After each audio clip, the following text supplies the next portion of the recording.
Gizarte ekintzako foru diputatuak parte hartu zuen desgaitasuna duten pertsonen nazioarteko eguna zela eta Fekorrek Bilboko areatzan antolatu zuen ekitaldian. Pilar Ardanzak pertsonarengan zentratutako laguntza defendatu zuen gizarte ekintza sailaren identitate ezaugarri gisa eta bizkaitar guztien dirua beharrizan sozialetan inbertitzeko konpromisoa berretsi zuen.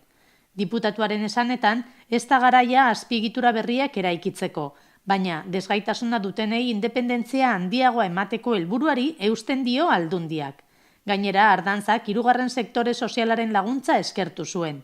Azkenik, Pilar Ardanzak jakinarazi zien bertaratutakoei Bizkaia ere kezkatuta dagoela azken bolada honetan krisi ekonomikoari aurre egiteko estatuan hartu diren neurriak direla eta.